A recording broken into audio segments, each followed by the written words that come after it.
Welcome to the Foster Friendly Podcast, where we come together to make a difference in the lives of children in foster care and the families who care for them. Foster Friendly communities are part of a nationwide movement by America's Kids Belong that helps people from all walks of life take action and help kids and families thrive.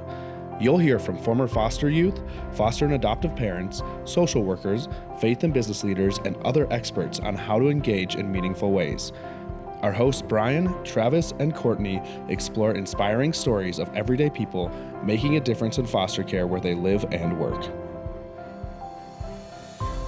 Welcome to the Foster Friendly Podcast. I'm your host, Brian Mavis, with my co-hosts and colleagues, Courtney Williams and Travis Vognes. Hi, guys. How are you doing today? Doing good. Doing good. Good. Well, for full disclosure of our listening audience, we recorded this podcast already once, and Courtney was in the midst of a violent thunderstorm that kept knocking out her recording. I was still struggling from COVID and still am today, and just having coughing fits. And Travis just felt like he wasn't on his game. So this is take two. All we know for sure is Courtney isn't in a storm. I still might have coughing fits. Travis still might not be on his game. We'll see. But doubtful. It's doubtful. Will be worth putting in the can. And today our topic is foster care 101. A lot of times when we discuss foster care, we go down a particular thread and we might take a deep dive into something with an interview. But today we want to just cover the basics. For those people who are interested in foster care but feel like I know hardly nothing, I just need to take step one in understanding, this podcast is for you. So before we get started on some 101 types of questions and answers, I'd like to ask Courtney and Travis something. Tell us just like a fun, maybe inspirational story about your own foster care experience that gives people a little bit of insight into what that world is like. So Courtney, we'll start with you. Yeah, so we've done foster care for going on 17 years now. We've had roughly 65 kids in and out of our house, about 30 of them long-term. And we had one teenage daughter that came to our house when she was 14, going on 15. And as all teenagers do, they come in, a little unsure, a little unsettled. Almost always they have a feeling of guilt and shame, like something about it's their fault, just a lot of bad feelings about themselves. So she came into us.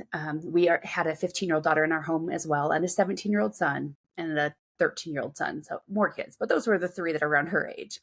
And she came in and they were all getting ready to go to the state. My 17 and 15-year-old were getting ready to go to a dance. And they invited her, asked her if she wanted to go. And of course it was like, no, I don't have anything to wear. I'm not comfortable. I don't know people. And, just kept saying no. But they kept inviting her. And she didn't say yes until the day before the dance, actually like the night before the dance. And then it was but I don't have anything to wear. And so I was like, well, I actually have some old homecoming and prom dresses of mine that you could put on and you could try. And so she tried on and she ended up wearing one of my dresses. And so did my daughter. And our kids just wrap their arms around her. Like, they don't do this perfectly. It's hard. It's hard when you got a new kid, a kid around your age. But to see them wrap their arms around her and to take her with them to this dance that they went to, she had a rough night. She was in the bathroom crying a little bit. Again, just so many emotions. But she also was so thankful. And it kind of broke that veil. They come into your home and they're scared, they're shy, they're not sure, those feelings of shame. And it really was a moment of breaking that veil of, okay, they're welcoming me in and this is a safe place. And now I can really dive in with this family. And it thankfully was kind of towards the beginning of our journey with her, because it helped her to see that from the beginning, that we really were going to be all in and wrap our arms around her. That's a beautiful story, and how some of those just normal moments of life for teenagers can provide an extraordinary opportunity for feeling like they're safe and they belong. Someone cares about them. Thanks for sharing that. Travis, how about you? Share a story that maybe illustrates a bit of insight into foster care world. Yeah. So for me, I think of our journey into it with my wife, it was through actually a children's home. It was a large group home in South Carolina where we were, they called it house parents, but essentially foster parents of, at times, 6 elementary boys. And it was everything you can imagine of super fun and crazy. I mean, everything was crazy, but it was the most fun I've ever had at times. You know, it was extremely challenging at times. But I look back and I have a huge passion for mountain biking and bike repair, everything bikes. And getting to teach the boys how to repair bikes to where they were repairing the high schoolers' bikes. And it was so fun. We'd have bikes strewn across the yard, just working on bikes. And one other kind of snapshot moment that I'll never forget was we're out mountain biking on a nearby trail that we actually built together as the kids and I, and that was another cool thing. And one of the boys found a hawk feather, and I remember him, you know, picking it up and putting it in his helmet, his bike helmet. And he looked over me and said, Travis, we're warriors. And I just remember that moment of just looking at him and thinking, you know, he thinks he's a warrior because, you know, there's this feather and we're mountain bikers and stuff. But it was just this deeper moment of me looking at him as a grown man and seeing this young 10-year-old and the courage he's had in his story in foster care, not knowing what's going to happen tomorrow, not knowing what's going to happen beyond really anything, and just having so much courage. And that I'm telling him, that is why you're a warrior. You're an inspiration to me. And it was just like moments like that over and over again to really just be inspired by these kids. Yeah, it's amazing what these kids can do for you, and also that you provide an opportunity for him to not see himself as a victim, which he, I'm sure, obviously had been victimized, but that he felt like he had a place where he felt empowered and that he wasn't alone. Thanks for sharing those, guys. There's so many stories that come when you step into the world of foster care. Gosh, almost every day there's a new story to tell. But let's, again, think about our audience. We're listeners who are saying, I really don't know much, or maybe listeners who said, I could use a refresher. And so let's start with the most basic question we can ask is, what is foster care? Who wants to take a crack at that one? Well, I've got a good working definition. So foster care is a system where kids are placed in the custody of state certified parents or caregivers, sometimes as family members, when their parents in that, you know, the biological parents cannot care for them.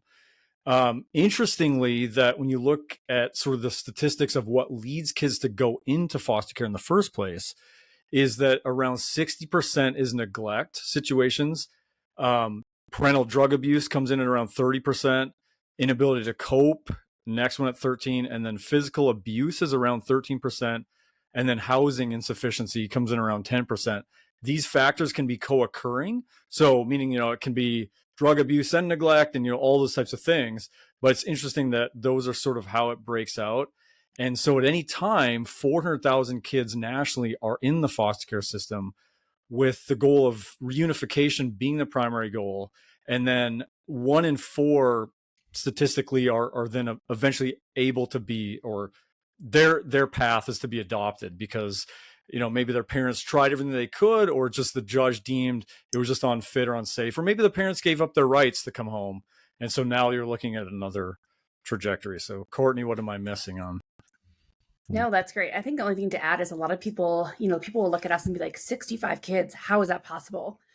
And what people don't realize is usually, and I'd even say, again, over 17 years, at the beginning, we would have a lot more short-term placements. And I feel over the years, and we're at a spot now where I feel like most states have the system down, right? They don't just place kids flippantly. There's a process, and it's a pretty hard process in a sense to get a kid taken away. You know, for the vision a lot of people have in their heads that kids are just taken away so easily. And, you know, those days are pretty much gone, right? So kids do come into care, but when they come into care, there's a reason. And every state, again, has their guidelines and the differences. But in our state, in Colorado, it's 72 hours. So within 72 hours, there needs to be their first appearance in court for the parents. And then that judge looks over this whole case and says, yes, this kid should stay in foster care or kids, or they can return home. And then the plan is made from there. So we'll have kids come into our care, not a ton, but we've had probably at least 10 of those 65 have come into our home, just for those short 72 hours. And then a judge is like, no, they can go home. They don't deem them necessary to be in foster care.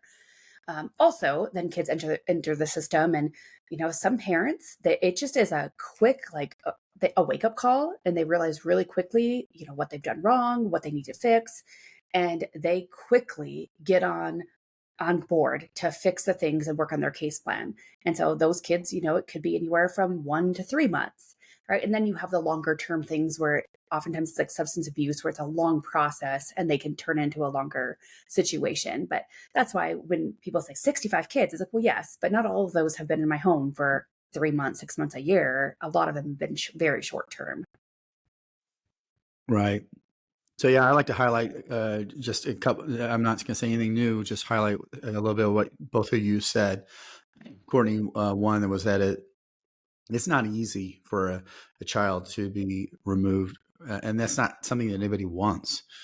And so when it gets to that point, it's been deemed necessary in order to protect that child. And most of the time, virtually all the time, the child there's been multiple visits to the home, multiple visits to the family, multiple attempts to make things better. And they're getting to the point where it's not getting better, it's getting worse. And the child is at risk of harm. Mm-hmm. And then, Travis, you made it clear that when the child is in foster care, there's typically two broad paths that are taken, and virtually every child starts on the first path, plan A, which is towards reunification. But for some percentage of those kids, plan A has to become plan B when it becomes apparent that child should not be reunited with their first core family, and that they'll need to find another permanent family situation. And so that's the broad brush picture of what that looks like. So with that in mind, you guys, why should people even consider foster care? I mean, I don't know if we want to look at just pure numbers or something like that, but what's the need? Yeah. Go ahead, Courtney. Well, the need, I mean, the numbers are real. And I tell people, you think of orphan care, or you think about caring for the needy. We often think about other cultures or other countries. And it's like, no, this is a need right here in our own backyards, in our own communities. I have never met, I mean, there's the wonderful story of possum trout, which we've talked about in the past, but I've never met recently a county or a caseworker that has ever said, we have enough foster homes. It's always, we need more. And that more than enough is not necessarily, kid to kid or kid to family, like the ratio of 1 to 1. It's even, I used to live in the Denver metro kind of area. And I think about that area of, we had a kiddo that their family was 2 hours away from us through the metro, driving through Denver. That's 2 hours away. Like, in best case scenario, be in their family, right? But then they're removing their family. The next best case is they're in their community, close community, but there wasn't a home in their close community. So then they were moved 2 hours away. Those kids, they're now adopted by us, our two youngest. They, weren't in school yet, but if they had been in school, that would have been a move in school, a move in friends, a move in all that. So we're adding to it. So it's not just that we have roughly 400,000 kids in the U.S. foster care system. It's that we need homes all around every community so that when a kid does come into care, there's a home ready and waiting, not scrambling to try to find a place for a kid that now needs to move across the state or even across a large city. 100%. And even to add to that, and Brian, you said this well, and I love the analogy of this, but you've talked about like this tornado analogy, a natural disaster thing. And I'm living it right now, the hurricane that's nailed the Southeast. I'm looking literally out into the yard and seeing neighbors come together, getting trees off roofs, just helping one another, because it's a visible situation. And Americans, as much as we're polarized and disconnected, you see us still having, through natural disasters, coming together.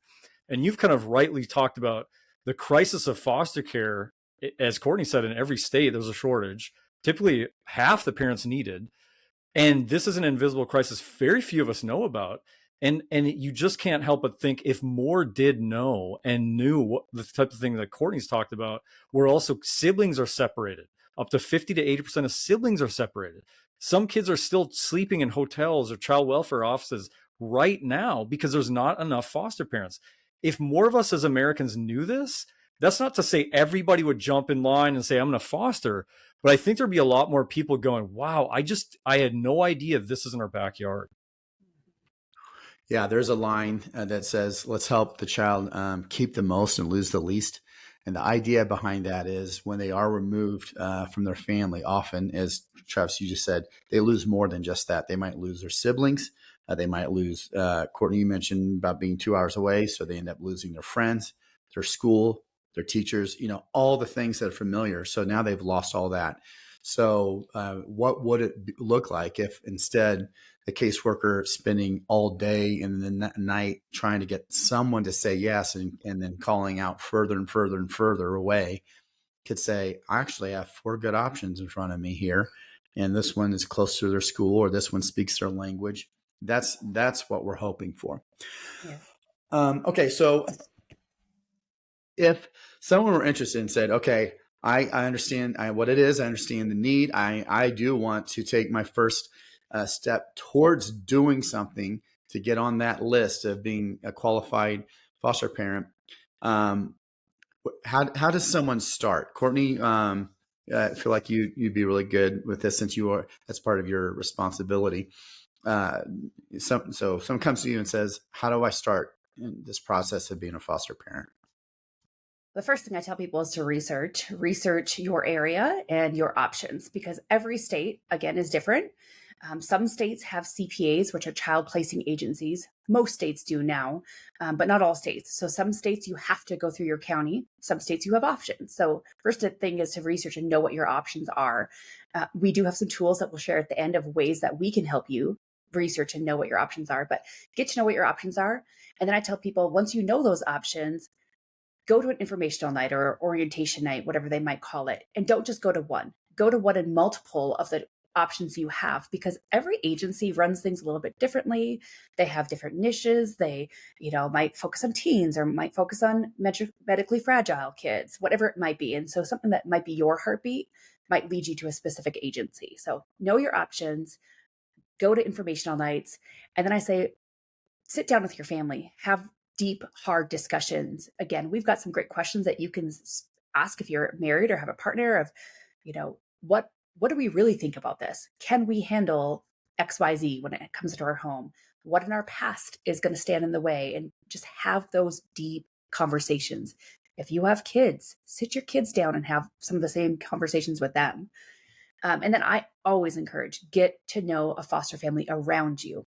We can guide you. As an experienced foster parent, I can answer a lot of questions, but again, it is so different state by state, county by county, city by city. So you really want to find somebody within your area that is fostering to kind of get to know what is the culture around where you are and ask them the hard questions that you can really digest before you start training or anything else.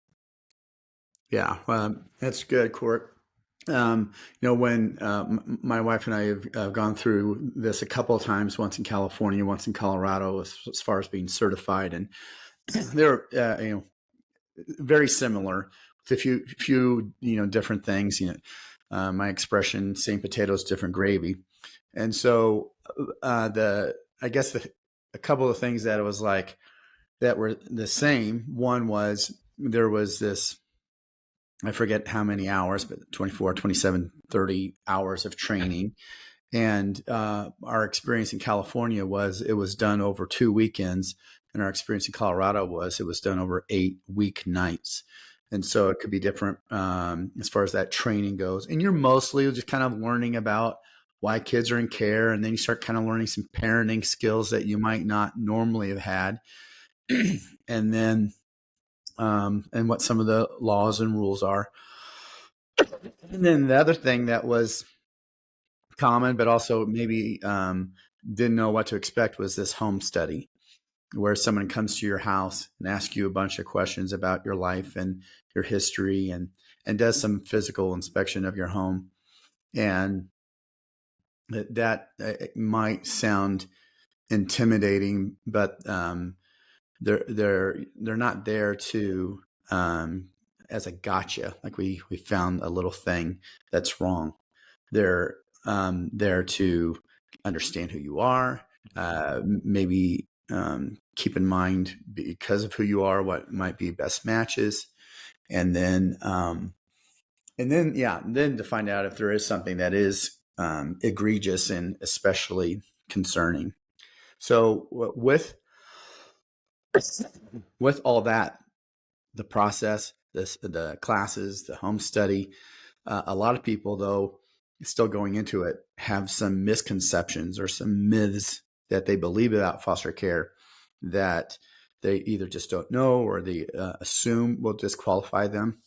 So, Travis, what comes to mind? What are some myths that come to mind that people carry around with them that they think, again, they're just not sure, or they think they might be disqualified by those myths?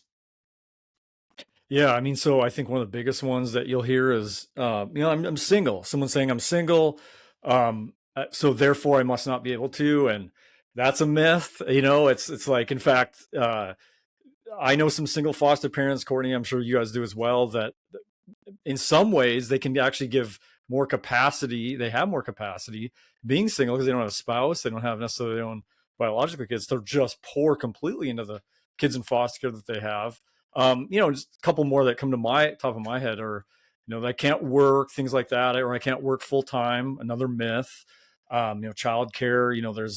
You are given, subsidies and daily, allowances to help with payments for things like that. And we're just like, I don't own my home. That's another one. Again, that's rentals are you have to have a home. I mean, you can be homeless, but that's a whole nother problem if we're in that spot. But yeah, so those are a few that come to my mind for myths I hear. That's good. Courtney, any more that you can think of? Yeah, when we kind of touched on already, but a very common one is people think, oh, if I do foster care, I can or will adopt. And again, foster care does not always end in that story, right? Mm-hmm, The goal mm-hmm. is reunification. So keeping that in mind, foster care does not equal adoption. That's one myth. Another myth is people believing that, oh, I'll just foster babies and toddlers and they're not going to have any issues because Mm-hmm. the trauma doesn't affect babies and toddlers, right? And that is so far from the truth. In fact, I kind of tell people, when you have a baby in your home, you don't really know what you're getting yourself into. A lot of the behaviors and the things that they've been exposed to aren't known yet. Mm-hmm. Versus a teenager, you know what you're getting into. I mean, those teenagers, usually the caseworker knows a little bit more about them. The teachers know things about them. So you can really kind of know what to expect with them, sometimes more than you can with a baby, to be honest. Yeah. And then the last one that I think probably the most passionate one that I have is believing that all kids in care are bad kids. They're in care, they're bad. Mm-hmm. And tied to that is their families are bad. These families are bad people. They don't love their kids. They don't deserve their kids. And I can tell you that there's been one parent out of all the parents that we've dealt with that we personally really struggled with, was there's a lot of physical sexual abuse going on. And that was really hard for us. It just was. Mm-hmm. But other than that, all the families that we've gotten to know, and even him, I would say he loved his child. He just had some stuff that he was dealing with, probably from his past. But these families, they love their kids and they want good for their kids. And almost always, they want their kids back in their lives and back in their homes. So these are not bad people. They are people that have been stuck in an addiction, stuck with generational trauma, things that they dealt with when they were little. And that's a really hard thing to really grasp, our family, we're Christians, right? So we can get into this easy mentality of like, our family's better because, we'll take them to church and we'll do this. And we've got a clean, safe home with extra space and big backyard. And we can go down the list, right? And we will look at that and think, oh, that's a better place than where they're returning to. And even our friends and family members, they make comments all the time regarding this. And we're always having to educate people of, no, like imagine your child being removed. Mm-hmm. We had a baby in our house a couple of weeks ago, was just here for 2 nights and went back to homelessness. And, our kids really struggle with that. They said, Mom and Dad, is that really what's best for this child? And I'm like, who am I to say that it's better for that child to be with me than with the mom who's been with them, before they were born for 10 months and now for their 6 months of life. It's so easy to get into this judgmental spirit, and it's something we just really have to recognize Right. and try to fight from the get-go. Yeah, I want to continue to camp out here a little bit because this is such a big deal, and we're asking when you're stepping into foster care, you're stepping into something that is hard. You're stepping into something that is unknown because you're saying yes to something you're not even sure what that means as far as if this is going to be a short-term thing, a long-term thing, if it's going to head towards reunification or head towards adoption. And so we're looking for families who have that openness, what you call a flexible family. There's this term forever family, and there's I think another term we could call for now families. You're a family for now, but ultimately you need to be a flexible family where you're always thinking about what is best for the child. You're prioritizing the child's best interest over your interest. And sometimes that can be hard to know what to do. And so it can involve, and often does, that at least at the first, where you are advocating for a reunification, you're not only cheering on those parents, but you might have a role where you can help coach them a bit. And so that, I think a lot of people who are new to foster care or haven't started that yet are intimidated by that. They're like, gosh, I can't imagine having to deal with parents who are addicts or have some involvement in gangs or prostitution or something like that. And you might feel intimidated by them. But as my dad always used to tell me, like when I encountered like a snake or something, like he's like, the snake is more afraid of you. I'm like, I'm not so sure. And That example, yeah. In foster care, it's true. Those parents, my experience is they feel embarrassed, ashamed, unworthy. Yeah. They're afraid, and even showing a little bit of kindness towards them, they're shocked by that because they feel like everybody has judged them as well. So not only is this myth of the kid is bad, but the families are bad. And let's reframe it around, they're sad, they're broken. They've made some choices that maybe a series of choices have led down some bad path. And not to excuse it, but a lot of times those parents have also had horrible childhoods and they've dealt with their trauma in unhealthy ways. So to just give them a choice, a chance, is profound. It's a profound experience when they feel like no one's ever had their back before. So it's again, foster care is a profoundly transformational and relational endeavor for sure for the child, but possibly your own experience with the rest of their family. Okay, so excuse me. Back to a little bit more practicalities again. This idea of just even your own home, Travis. You mentioned one of the myths being that you can't do this unless you're a homeowner. That's not true, but there are some things that child welfare is often looking for when it comes to the physical space of your house. What do they often look for when they're saying we like for the home to have these characteristics? Courtney, the resident expert on. Yeah, I think, they always are going to want to know that the kid has their own space, right? Is there a bed for the child or for the children? Is there a space for them to keep their belongings? There's a kind of common sense things, but then there's other things that I always encourage families to keep in mind. I have a supply closet. So I've got this little area where I keep all things foster care, and it's different blankets, different sheets that we gather over the years. If we get a call tonight for a 5-year-old boy, then we've got stuff that maybe they would like, right? And it doesn't mean you have to have everything, but just a small supply of things, toothbrushes and hygiene supplies. I always encourage people to have blank photo frames available. Again, these kids are coming into your home losing so much. And it's just a beautiful thing when you can say, hey, our home is your home for right now. We want you to be comfortable. And that could include, if you want pictures of your family on our family picture wall, you can have pictures here. Or here's a frame for you to put next to your bed. Do you have a picture? Or can I get you a picture? And you print off the pictures. You do the things you need to do to make them feel comfortable.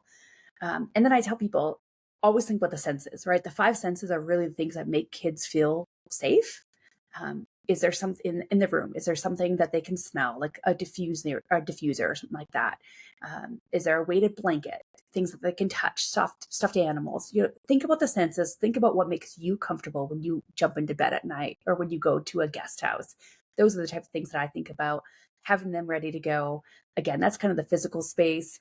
And then just thinking, we have cameras in our house. We do a lot of foster care of teens, not in their bedrooms. We don't have cameras, but in the hallways or general spaces.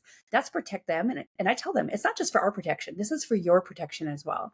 Like, we want to, if there's an allegation made, or if they're saying one of my kids did something or whatever it might be, we want to be able to look back and be like, oh, well, we saw this on the camera, or, oh, you didn't sneak out of the living room at night, whatever it might be. I always encourage families to have cameras, especially if you're welcoming in tweens and teens.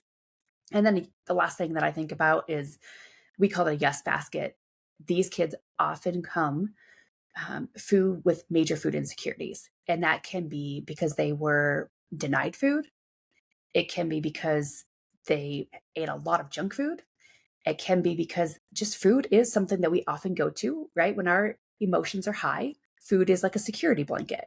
And so to have a yes basket, a place where they can go, where they know they can always go to get a snack, so they feel secure, they know it's there. Ours is at a general spot. They kind of know we have a schedule. We have snacks at 10 and 3, and we go over all this stuff with them when they come into our home. But having a spot where they can always get something, if they need a drink or something to eat, they know where to go. So the physical space, there's a lot that we could talk about, but those are kind of the general biggest things I think about.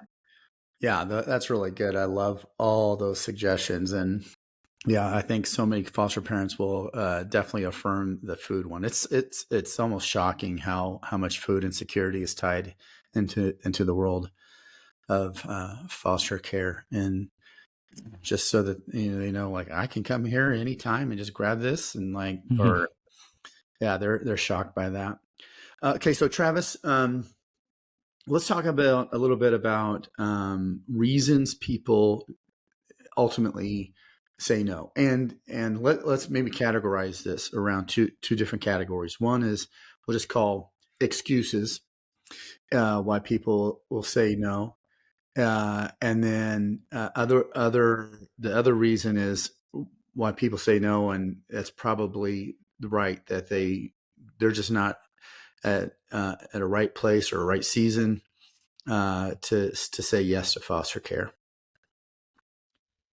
Yeah. Well, I think the biggest is just, the excuse, but it can also feel like it's coming from a heart place, but it's just, I would get too attached.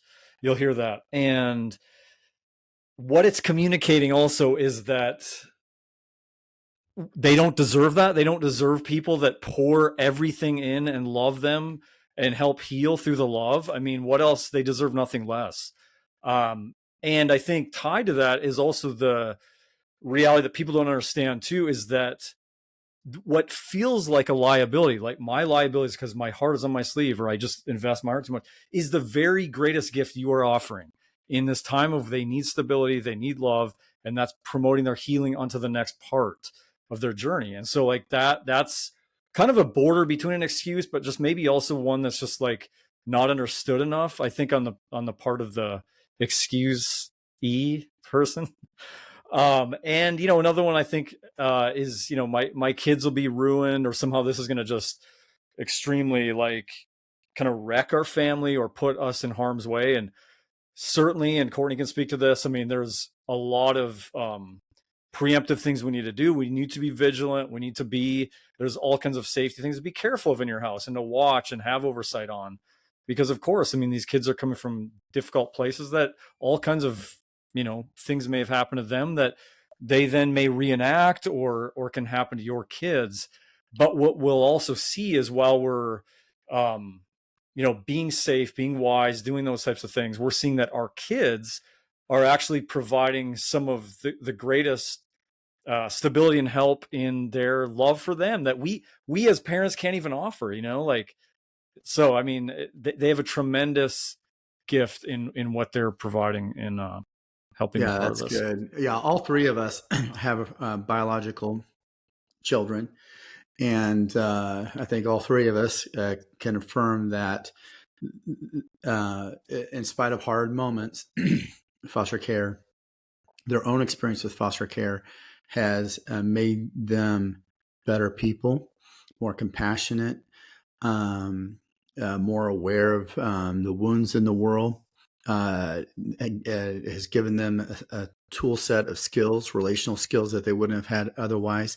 And Travis, as you said, they have been huge in helping when it comes to the family dynamics of just what it's like to have healthy siblings.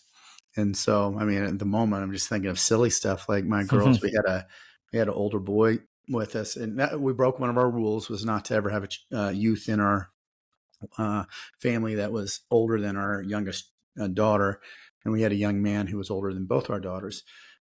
But it was a very positive experience. He was with us for a few months, but I just remembered them just like, man, take a shower, and then knocking his hat off his head. I mean, just all normal, playful kinds of things. And that was at least 10 years ago.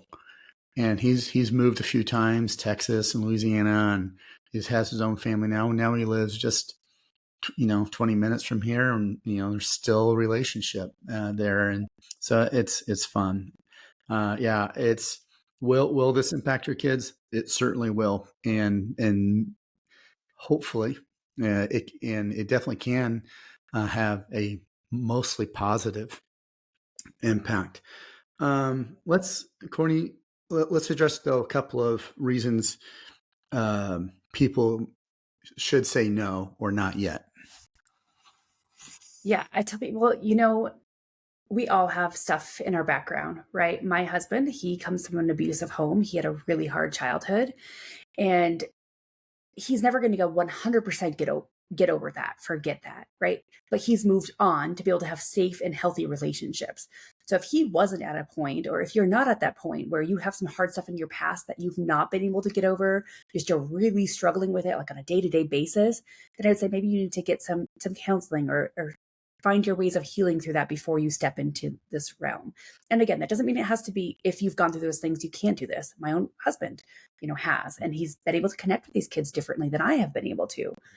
But are you at a mental state capacity right now to be able to care for a kid that's going through hard things? Because when they're going through hard things and you've gone through hard things, it often will trigger some things. So you just need to recognize it and know that and really evaluate if it's best. Same thing if you have some medical needs going on. Again, doesn't mean if you have any medical needs, you can't do it. But if you've got some things that are taking a major amount of time and energy, bills, things that are just consuming your schedule, foster care is overwhelming. It's wonderful. It's so many positives, but it is overwhelming on the schedule. There are a lot of things to just know that you're getting into this. Like, do I have the time to really commit? Because we don't want families to start this and then a month in, 6 months in, be like, oh, sorry, this kid's got to go now. Mm-hmm. We really want families to evaluate if it's best for them. And then make sure that you and your spouse or partner on board. Do not try to tuck them into this or anything like that. Again, we've got some questions that you can go over, but I see this a lot where usually the woman is on board and she's trying to convince her spouse to get on board as well. And men can come around, right, guys? I mean, it happens, but it doesn't need to be something that we're convincing them into and that they're not now to the point of being on board, because the last thing we want is, partners, spouses fighting and not really there together. And then a hard situation comes into your home and now you're already not seeing eye to eye. Now you're really not seeing eye to eye. And again, we're just trying to alleviate kids having to be moved and bounced around from home to home. And so these are things that we need to consider before that happens. Yeah. All right. That's great. Yeah. Good advice. I mean, there are reasons to say no or not yet, legitimate ones. All right. So let's land this plane and let's talk about when, again, our listeners are like, okay, I'm still feeling brave, want to take the next step. Something just real practical you can do is go to our website, America's Kids Belong. Shorthand is amkidsbelong.org, not .com.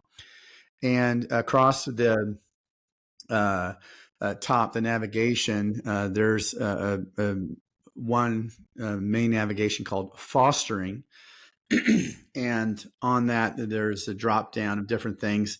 A few that I want to point out is one of them is foster care certification resources by state. And so every state has their own contacts and has some of their own peculiarities and specifications.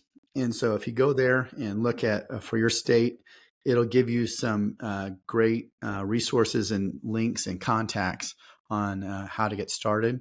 There's also just a resource page that has a lot of stuff for you to look at. There's another one called Fostering FAQs. Take a look at that page as well. And then there's also one called FosterCon, Fostering and Adoption Webinars. So those are different webinars that we've put on with certain special guests and experts on different things. And you can go through those webinars and just continue to do your own learning. So before I sign off, Courtney or Travis, anything else that you can think of as far as a good practical next step? We started at the beginning of this with Brian asking us kind of a story. And that's what I encourage people to do. Go find the people that you know, or find people that are doing this. Contact your county and say, hey, can I chat with a few foster families? And ask them their why. Ask them their stories, because those stories are going to inspire you to see there might be a why for you. And that why is almost always when you ask a foster parent, what's your why? Mm-hmm. It's not to get a pat on my back. It's not to get, the stipend from the state. It's because we see a change in these kiddos and we see a change in their families and we see veils removed, and that keeps us going day to day. So ask other people what their why is, and it'll hopefully encourage you to find your why.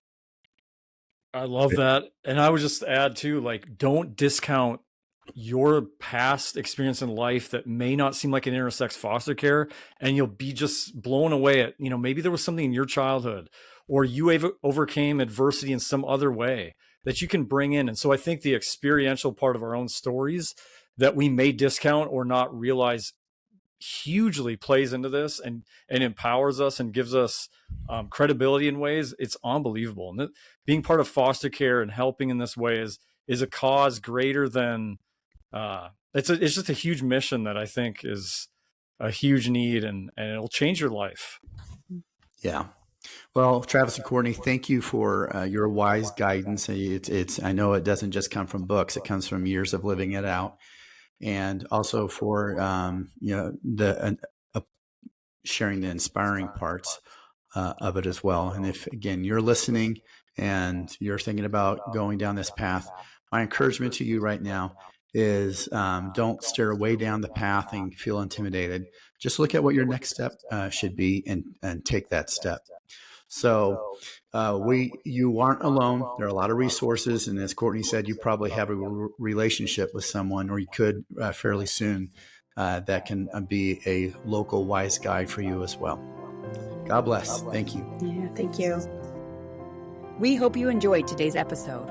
If so, will you help us reach more people by subscribing, sharing the podcast with a friend, and leaving a 5-star review? If you've been inspired by what you've heard today and want to learn more of how you can make a difference for kids in foster care and the foster families where you live, visit americaskidsbelong.org. We depend on individual donors to fund our work. We'd be grateful if you would consider joining us as a monthly donor. Visit americaskidsbelong.org to make your tax-deductible donation. Thank you. Together, we can ensure a family for every child in foster care and a foster-friendly community to ensure every foster family feels loved and supported.